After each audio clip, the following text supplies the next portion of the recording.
Hey guys, I think we're live. Oh my gosh, I like hearing where everyone's from in the chat right now. We have some people in Florida and some people in Indiana where apparently it's snowing, and in Georgia it feels like it's going to snow. Winter came so quickly. Yeah, it's in the 50s here, which to me is freezing. I'm trying really hard not to turn the heat on in my house, but I think I might have to give in soon. So I hope everyone's doing well and that you are all excited to hear about PA school interview types tonight. I didn't really know how to name that, but PA schools use different formats and there are different reasons why. So that's what we're going to dive into tonight to make sure that if you have a PA school interview coming up, you know what to expect from it. And so with that being said, it is definitely interview season. There are tons of interviews going out, interview invites. If you haven't got one yet, don't panic. There's still time. Every year I'm amazed doing mock interviews, how many interview invites go out in February. That's a really popular month for interviews. So we're going to talk about all different interview types. And if you'll notice, there's actually someone else in the chat tonight from the PA platform, Sam. She's in New York, and she's our new pre-PA coach with the PA platform. So it's not just me anymore. We have somebody else helping out with mock interviews and giving advice and answering your questions. So if you have any questions, put them in the chat. I'll address them on the video, but I'm sure Sam can point you in the direction of some resources as well if there's anything that you want covered. And as always, you can just post questions as you have them in the chat, and then I'll come back to those afterwards when we're done with the presentation. But I'm going to break down the different types of interviews that schools can have. But as a little disclaimer, going into the interview, be ready for anything. Schools do what they want, basically. And sometimes they'll throw crazy stuff at you, whether it's a pop quiz on anatomy or med terms, or one of my interviews, they had us draw questions out of a fishbowl and answer in front of the whole entire group, in front of all of the faculty, all of the other applicants applying. Some of them were serious questions, some of them were funny questions. It was completely random, but it felt like a Miss America contest. So just be ready for anything. So I'm going to go over the basics, the things that are the types of interviews and the components that most interviews have to some degree. And then we can talk from there and go over your questions. So I'm going to get the presentation going and jump into that, and then we'll get started. Thanks for joining me. Give me 1 second here. My screen might look crazy for a minute. My entire screen, yes. There we go. Okay, so types of interviews. And for the most part, schools do stick to these basic types, but they can mix it up too. So you may go to one type of interview and encounter aspects from all of these different types. So that's why it's good to be prepared for anything, even if you're expecting one thing. So the things we're going to go over: a traditional interview, behavioral style interviews, situational and ethical style interviews, multiple mini interviews, also known as MMI, my least favorite, group interviews, and the essay portion. People have specifically asked to go over the essay portion, which is important. I mean, it's something that a lot of interviews are incorporating now. Let's talk about traditional. So traditional interviews are my favorite, but these can be set up in a few different ways. You can have a one-on-one interview. So you in a room with one person, whether it's a faculty member, the director of the program, an alumni, a student, a doctor that precepts students for the program. It could be really anyone. You can have a two-on-one. So kind of like this picture, I guess, is showing two people interviewing you. Two-on-ones are interesting because sometimes the interviewers in this situation can take on kind of a bad cop, good cop approach because you have two people in there. I had this type of interview. It's a little bit intimidating, but not as intimidating as a panel. And I've heard of panels of up to 5 or 6 people interviewing you. So this just means it's just you as the applicant and anywhere from 3 to who knows how many people actually asking you questions and evaluating you. Now, the benefits to something like a panel or a 2-on-1 is that you have more people to possibly impress. So if you're just in a 1-on-1, if you and that person don't necessarily get along or jive, it could mean that you have less of a chance of getting in. But if you're in a 2-on-1 or a panel and you're able to impress more of the interviewers, that does increase your chances. So it's not necessarily a bad thing, but it can be a little bit more intimidating. Typically in a traditional style interview, it's just going to be a question and answer. It's going to be, tell me about yourself. Why do you want to be a PA? Why did you apply here? Just kind of asking you questions. They may build on the questions they've asked you, but for the most part, it's going to be that type of flow. You may get into more of a conversational type interview, and that's kind of the goal and what everyone would love to happen. So if you're able to get in the flow of just kind of talking about life and your interests, I mean, I think that's great. But at the end of the day, most of the time they're going to have a set list of questions that they're asking you. They may be taking notes, they may not, but you are going to be expected to just kind of answer to whatever is thrown at you. So why do schools use the traditional interview? I think it's, to me, the best way to actually get to know you because it allows you to address the most important topics, which are why do you want to go there and why you want to be a PA, and also learn something about your characteristics, your personality, your interests, your hobbies, and to really kind of give you an opportunity to speak to those things instead of having to maybe show your character by doing weird scenarios. So that's a little bit about traditional interviews. Okay, behavioral interviews. So this can be set up like a traditional with 1-on-1, panel, all that. But with behavioral questions, these are going to be more open-ended questions. And the reason they phrase questions this way is to get stories and examples out of you. So to explain that further, in a traditional interview, you may be asked, how do you handle stress? In a behavioral interview, that same question is going to be phrased, tell me about a time you were in a stressful situation. If you can develop the skill of flipping these questions back and forth, it will help you to do better in both a behavioral and a traditional interview. Because even in a traditional interview, it's important to use your stories and your examples. If you watch my June webinar, which there's a link in the description, I talked about how to prepare for interviews. And one of the tips that I always give is the more that you can use specific examples and stories, the more memorable that you will be to your interviewer. So if you're in a traditional interview and let's say you're asked, tell me about, or you're asked, how do you study? If you can in your mind rephrase that to tell me about a time that you had to study to do well, you're going to respond with an actual story and your answer is going to be way more interesting than if you just talk about using flashcards and taking notes. So this is a really great skill to practice and to have. Behavioral questions can get people kind of tripped up because sometimes you'll prepare for a specific question. So tell me about a time you had to resolve a conflict and you have a conflict in mind, or tell me about a difficult patient and you've thought about that one difficult patient.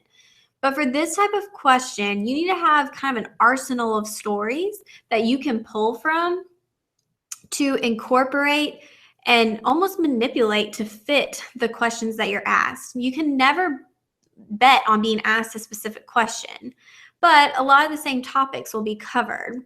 So let's say you had a patient who was really rude on the phone and just very demanding, and they called 10 times in the day trying to get a refill of their medication, but you couldn't get the doctor to tell you what to do. Well, that could also be a stressful situation for you. It's all about how you phrase it. So when you're working on preparing for a behavioral interview, you really need to think about some scenarios that you can use to incorporate into your answers to answer the questions, because that's what they're looking for. And they want specific examples, not general ones. They don't want to hear about how you have difficult patients every day and you just found it's best to communicate with them.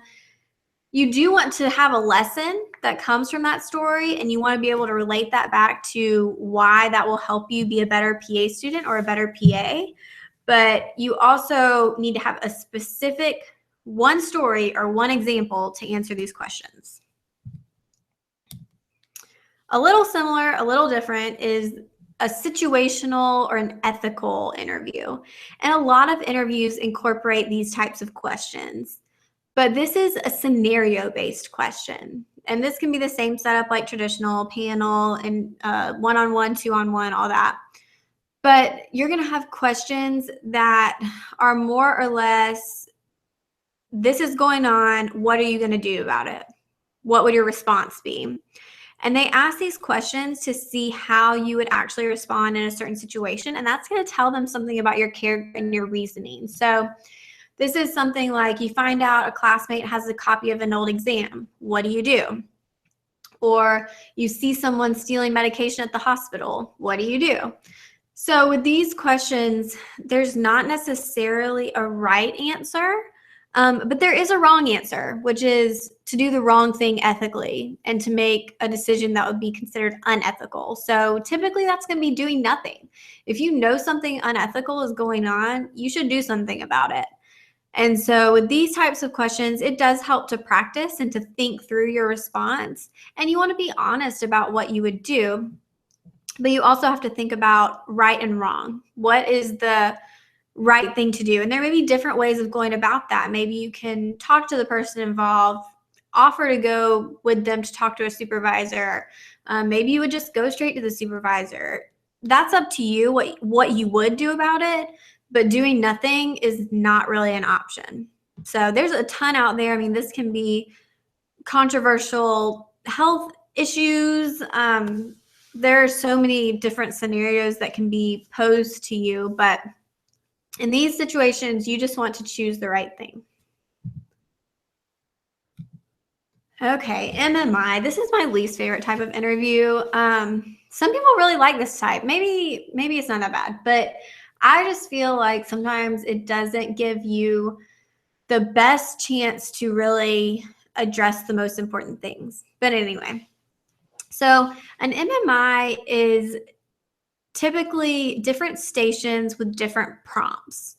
So they're time stations. So you'll have anywhere from 1 to 2 minutes to prepare. You'll be given a prompt outside the room, handed to you. It's up on the wall, something like that. And then you'll go into the room and you'll have anywhere from 5 to 7 usually minutes to respond. These stations can be completely random. It's difficult to prepare for these. So when we're doing mock interviews, we tend to just do really random things and ask the kind of traditional MMI style questions. Schools use this type of interview, and medical schools have been using it for a long time. Not all of them, but they use this to try to actually see different parts of your personality and different characteristics you may have, like your communication skills, whether you're able to display empathy, whether you're able to make ethical decisions, and if you're able to make decisions at all. So one thing I think is important to differentiate when you're getting ready for your interviews is a very traditional MMI versus what I call a quote MMI, because a lot of programs now are saying they do MMI, but what they really do is they just do stations and ask you traditional questions, which in my mind is not an MMI, because if you Google it, they're going to do things like have you go in and try to tell another student how to make a paper airplane, or they're going to have a graph and want you to analyze it, or you're going to walk into a room with an angry patient and have to calm them down. I mean, you're going to be put in these funky scenarios. You may have a couple with traditional questions, but for the most part, MMI is pretty weird and random. So there's a differentiation there, and it just depends on how the schools go about it. But in a traditional MMI, you walk in the room and you're either acting out a scenario or responding to the prompt that you were given, and the interviewer will not respond to you. They won't give you any feedback with their face. They won't speak to you. If you try to ask follow-up questions, they're not going to address you. So it can be a little awkward. And sometimes you just have to sit there until your time is up. Sometimes when you're done, you can get up and leave the room. You do want to use that full time as much as possible. I mean, you don't want to ramble or talk about anything irrelevant, but in an MMI, if you have 6 minutes, you want to make sure that you are using that time wisely, because that's all the time you're going to get. And you also want to make sure that you're responding to every part of the prompt. Anything that you're asked about to discuss or go over, make sure you're touching on every single part, because that's something they're looking for when they're assessing you in these situations. All right, group interviews. Okay, so this can be different ways, and so we'll talk about each way, but the main function of a group interview or activity is to see how you function as part of a team and how you communicate with others. You can have group activities, which is basically you and some applicants put into a group. Either you discuss an ethical scenario, you discuss a health problem, you debate something. Something common is something where there's no right answer. So you have 5 people and there's one lifeboat. Who gets to go on it? You have one donated heart and 3 people who need it. Who gets it?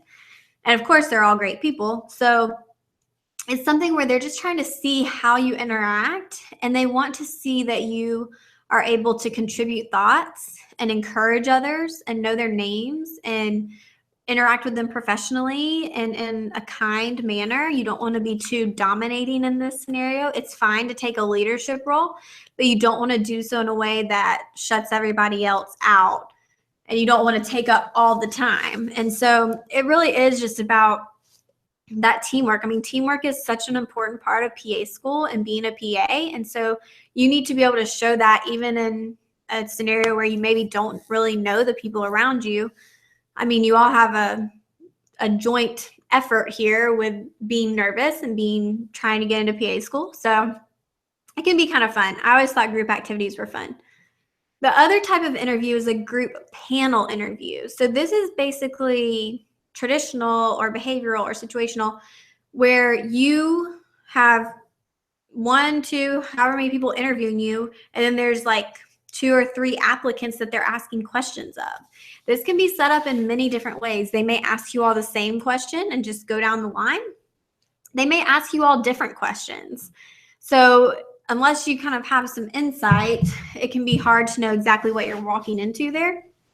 But in this situation as well, it's weird if you act like no one else is there. So you want to try to know their names. You want to agree with what they're saying, disagree with what the others are saying, build off of what they're saying and their answers, and just kind of, again, show that interaction and support that you would show your classmates in the future as a PA student. Okay, let's talk about essays. And this was something that was requested that we cover. And so with essays, let's talk about the why first. Essays, I would not put a ton of weight on your essay at your interview. This should not really make or break your interview. It's definitely not going to make it, but it could break it if you just do a terrible job. But for the essay, the whole point is to make sure that you can get a thought out on paper and that what you're writing matches up with your personal statement. This is very important. Not so much the quality, because you should have put a lot more time into your personal statement than the 20 or 30 minutes you'll have for this essay. But let's say that maybe English isn't your first language. If there's a huge discrepancy in that from your personal statement and your essay at the interview, that's going to be very apparent. And so you want to make sure that they're consistent. So that being said, like, if that is an issue for you, make sure that your personal statement is in line with your ability to get words on paper, because you don't want it to look like maybe somebody else wrote your essay, or that it's coming from a completely different person. So these types of activities, they can be an ethical question, a traditional question, just why you want to be a PA, or they may have you read an article or read about a health issue going on and respond to it. Just write out your response. Usually it's not more than a page. This might be on a computer. It might be handwritten. But with this, again, like they're not expecting the quality of your personal statement. So for mine, I did kind of a 5th grade essay. I wrote out an introduction. This is what I'm going to talk about. I had 3 body paragraphs talking about those things I introduced, and then a conclusion. It was very straightforward. It was very to the point. Again, this is for a science-based program. It's not for a literature program. So they aren't really expecting you to do this kind of piece of art. So yeah, that's my 2 cents on essays.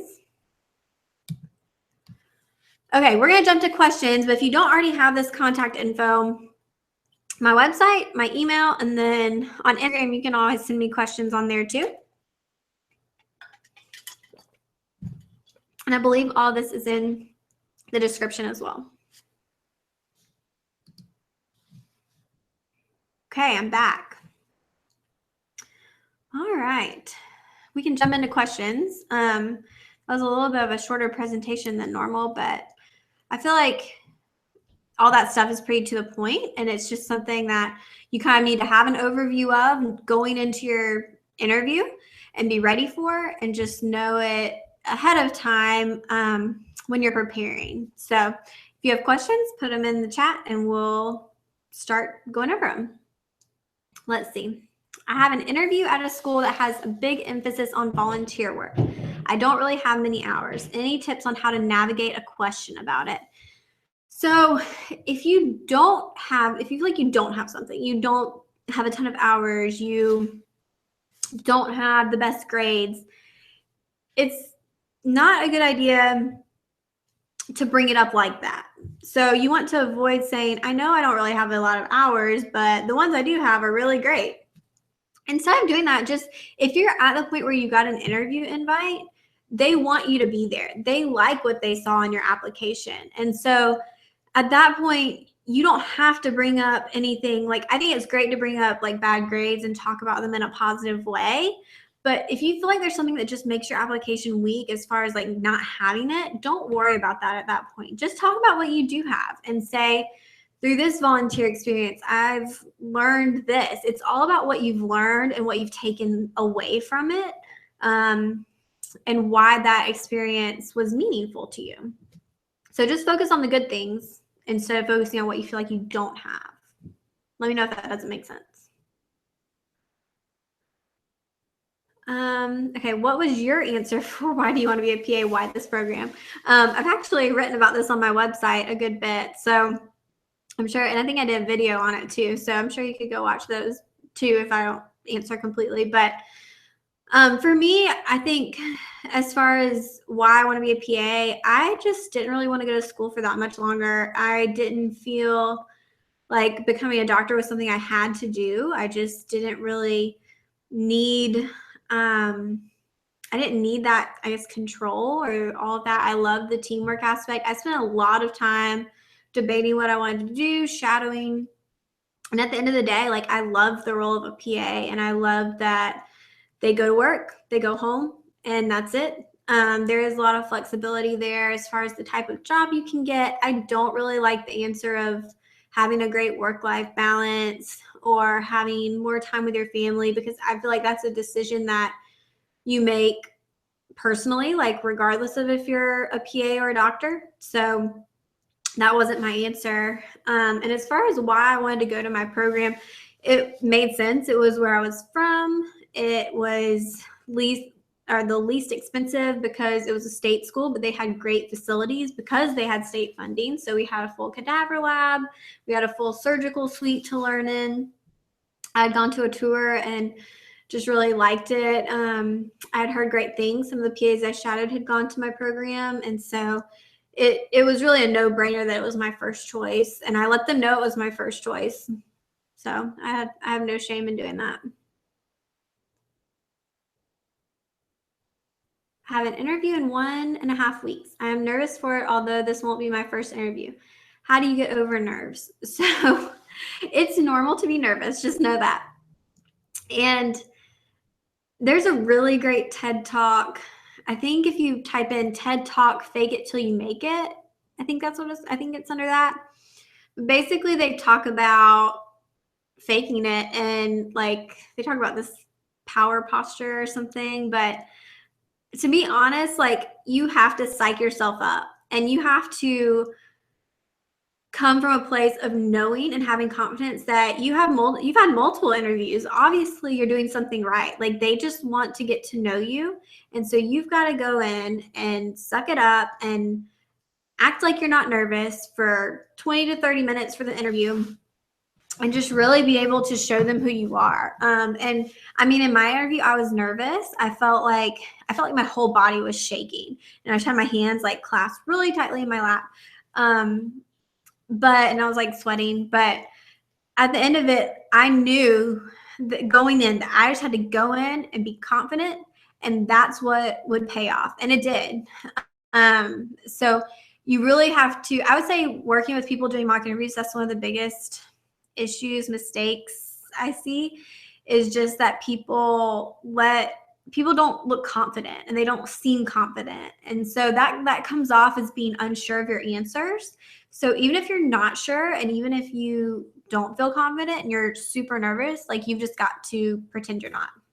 I know that may not make sense, but try it. It works. MMI type, maybe more info. We just talked about that. I don't know if you missed that part, but you may want to go back and watch that. Or if you have specific questions, let me know. The interview I'm going on this weekend has an informal get-together at a bar the night before with current students. Any tips for navigating that sort of setting? Number one, don't get drunk. That should be a given, but just so you know, being at a bar, that's not good. But second of all, use that time to ask questions. Now, just know that even if they say they aren't asking, like aren't going to share what you say, or they're not, like it doesn't matter, every single part of your weekend is part of the interview. So that may not be true. I know sometimes my program would say that, but then they would like come to us afterwards and be like, what did that person say? Was anybody weird? So just know that it is part of the interview, even if it's technically not, and that if you put off a weird vibe, it will get back to the program. So I think I think it's worth going. I would definitely try to go if you can, and ask the questions that you really want to know, but don't ask anything sketchy. Don't ask anything sketchy. But if you have questions about their classes or their rotations or where people live or what they do for fun, like make sure you ask those things. Those are important because you want to have a good quality of life and be happy at the program that you end up at. So that's a great opportunity to do so. And hopefully it'll make you feel more comfortable too, as far as nerves and just kind of having some familiar faces the next day going into the interview. I think the students typically are very welcoming and excited to meet new applicants. So that should be a cool thing.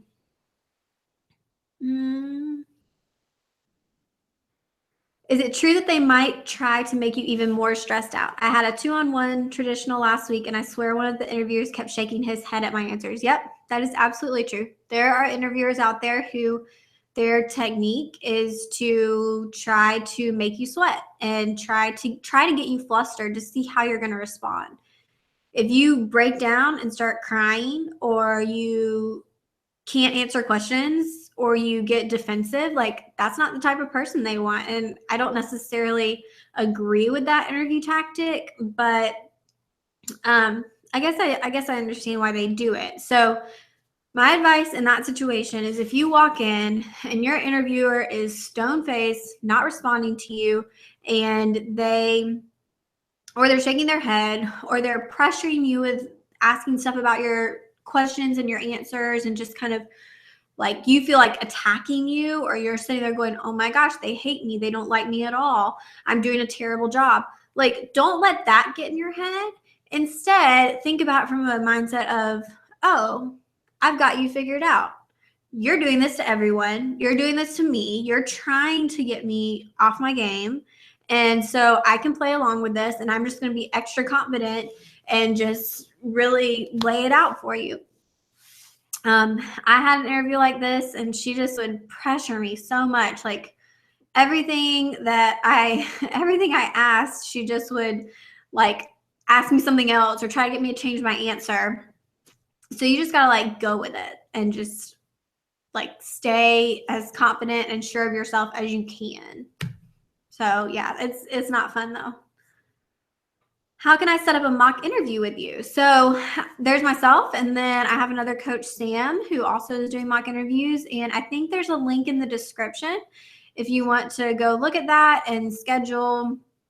There's also a discount code there too. We only use practicing PAs to coach, and we may have some other people joining the team later on. So yeah, you don't have to worry about it being somebody who like doesn't know what they're talking about. Hey, Ashima. How would you answer in group interviews, for example, if there is one question, should you volunteer to go first or go second? So group is a little bit difficult because sometimes you won't have that luxury. Like they'll just kind of point you out. But I would say if no one's answering and you feel like you have a good answer, you don't need to think about it, go for it. You may not want to volunteer to go first every single time, like give other people a chance to do that too. And in a group setting, you do have to be a little bit more aware of how long your answers are and how long you're speaking, because you don't want to be that person who hogs the whole time. So that's the only time that I'll say you may need to kind of limit your answers.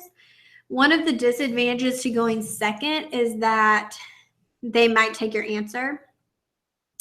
Which to me isn't a big deal, but to some people that can really stress them out. So one example that I'll use for that is like, tell me, like, what's the biggest challenge facing PAs? A lot of people will say that it is the fact that patients don't know what a PA is.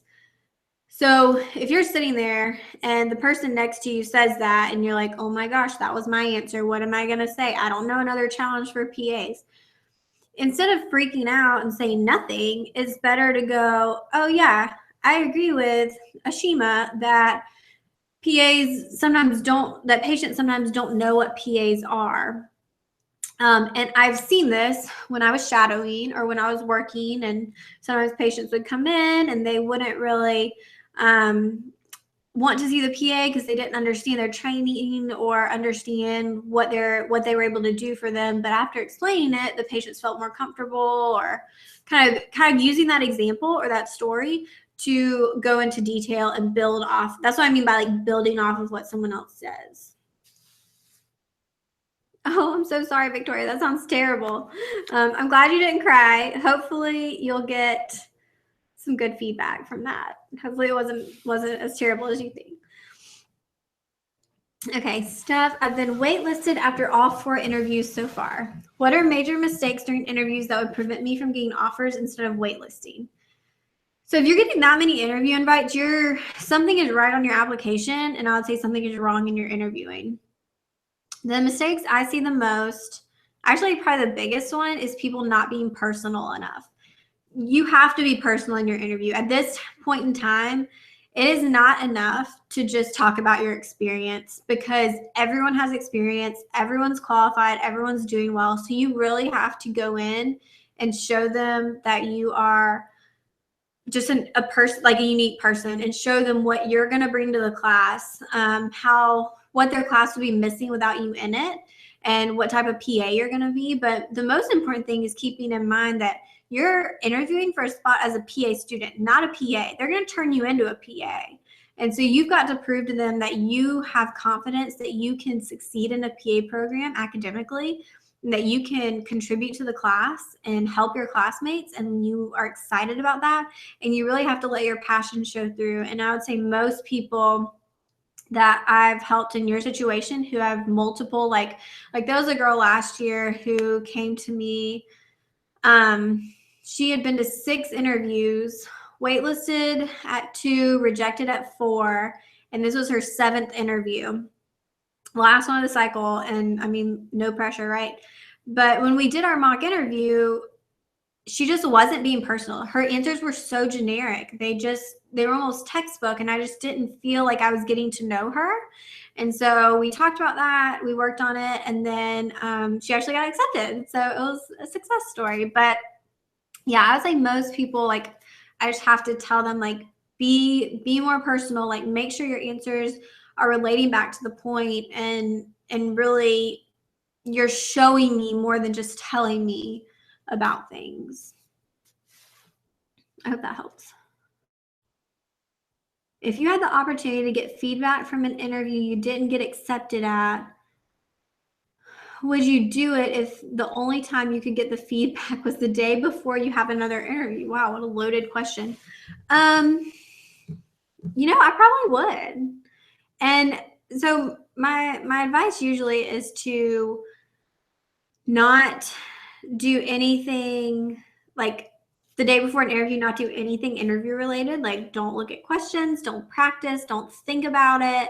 Just let it get out of your head. But if that's your only chance to get feedback, that's so valuable. And if they're willing to give it, I think I would take it. Whether, I don't know if it's like verbal feedback or written feedback. If it was written, I probably wouldn't look at it yet. But also, I mean, it may not be bad. Like, a lot of times the feedback they give, honestly, is pretty generic. They're not typically going to be like, you did a terrible job at your interview, like, you're the worst interviewer ever, or something like that. They're going to just kind of say, like, work on this, work on this. So I don't think it would be anything so terrible that it would get in your head or make you do bad the next day. I certainly don't ever, like, want people to do mock interviews the day before or anything like that. But yeah, I mean, if they're willing to give it, I think I would definitely jump on that if it's an option.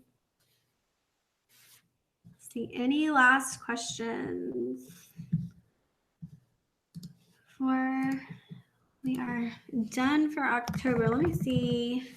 I don't remember what the November subject is, but I'll tell you guys. Oh, that's a good one. Okay. So in November, our webinar will be all about the GRE. So if you're already interviewing, that probably may not apply to you if you've already taken it, but maybe for next cycle or anyone who hasn't, we'll be talking all about the GRE in November, and that'll be a nice review for me as well, because I haven't taken that in a lot of years. But yeah, we'll talk about the GRE. Okay, we have a question here. What classes in undergrad would you say prepared you the most for PA school? Anatomy. I think anatomy is the most important class I took in undergrad in reference to PA school. But even then, like, anatomy at a grad school level is so much more intense than at an undergrad level. But it was nice. Like, that one was really important. You need to understand that well. Other than that, genetics, I think, was helpful, just because we had to take genetics again in PA school. We took biostatistics again. When it comes to, like, the biologies and chemistries, like, to be honest, that's not that helpful, but it's just something you kind of have to take. I almost wonder if I had taken a pharmacology class, if that would have been helpful or not. I'm not really sure. Because I don't know what that's like at an undergrad level, because I didn't take it, but pharm in PA school is very difficult. So I think maybe having that little bit of extra background would have helped, but it may not be completely necessary either. Yeah, I would just say take the prereqs. So, like, if you're trying to take classes, take the prereqs, the required prereqs. And then if you're taking something else, take anything preferred or recommended. And then from there, just take any upper level sciences that you can take. Okay, we may be wrapping up. Let's see, anything else? If you don't already know, I don't think this was going on the last time I did a webinar. I do have a podcast now. It's called the Pre-PA Club, and it's on iTunes. It's also on my website. So if you like podcasts, I've been doing weekly episodes that come out on Fridays. So you can check that out. I've done some interviews. I have some more really good interviews coming up.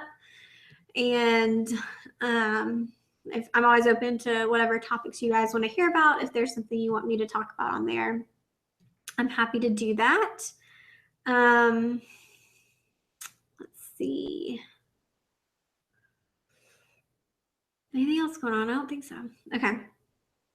How did I prepare for interviews? I read the one book that is out on interviews right now, which I think is now pretty outdated because it was out when I was preparing for interviews in 2010. And I think a lot has changed since then. And so I did read that. And then I did a mock interview at my school at the University of Georgia with just one of the advisors. And to be honest, that wasn't that helpful because at that point, he didn't really know much about the PA profession or PA school or what they were looking for. And so I wouldn't say it was like tailored to me, but I did take away some good tips from that I actually talked about in the June webinar. And then I did a mock interview with a PA, which I think was helpful at especially identifying some kind of habits I had with repeating phrases. We did it at Chick-fil-A. It wasn't very like traditional or anything. It was more or less her just kind of asking me questions, which I think was helpful, but it wasn't necessarily a professional mock interview or anything. Okay, can you go into more detail about a grad level gross anatomy class? I'm taking a certificate in anatomy class this summer, and I'm nervous and excited about taking an intense class. So the difference was like, it's just, you think when you're going through anatomy in undergrad that you're like, oh my gosh, there's so many structures and all this stuff. And then you get to the grad school level and you realize that you didn't even touch on hardly any of it. And maybe that was just my experience, but getting to the grad school level, there are so many more nerves and veins and arteries and just stuff in the body. Like, and even then, I don't know that we learned it all. Probably not.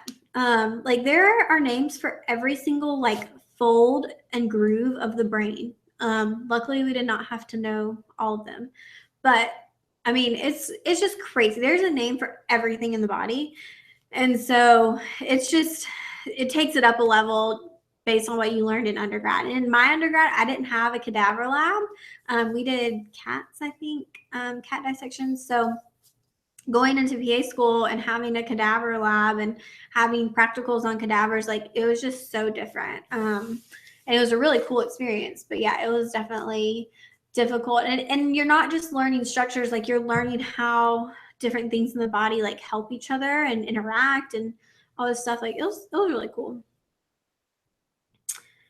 I'm prepping for an upcoming interview and have the opportunity to ask a current student of the program questions. What kind of questions do I ask them to learn more about this program?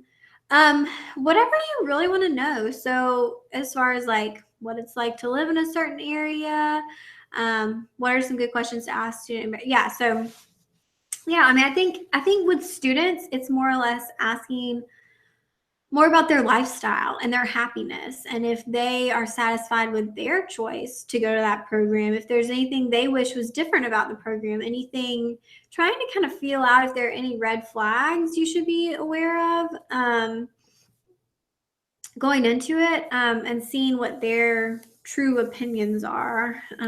Hopefully they'll be honest about that, but just I think students are going to tell you the good and the bad, whereas faculty are really only going to tell you the good.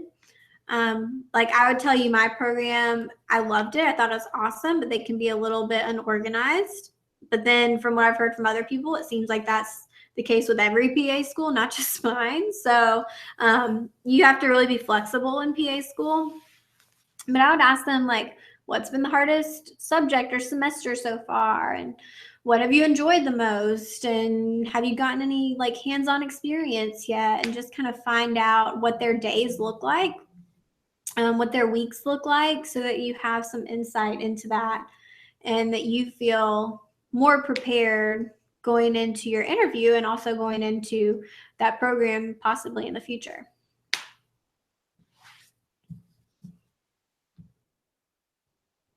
Let's see. Okay. I'm not seeing any more questions. So we may wrap up in a couple minutes, but yeah, if you're not following me on Instagram, you can find me there. That's probably where I like answer those questions. We also have a Facebook group. I forgot about that. It's called the Pre-PA Club on Facebook. And that is with myself and then Brian from My PA Resource. He's the creator of that. He's in there also answering questions. The students in there are awesome about answering questions and quicker than I am about getting in there. But yeah, it's been a great community for just getting feedback and just helping each other out. So you can join our Facebook group, and that link should be in the description as well. And if you have any questions, feel free to email me, contact me, get in touch, and I will try to help you out. But I hope everyone has a great Halloween. It's almost Halloween. I do not have a costume. And then hopefully I will see you next month to talk about the GRE. And yeah, I'm here if you need me. But okay, thanks for tuning in, everyone. And then yeah, feel free to reach out. See you next time.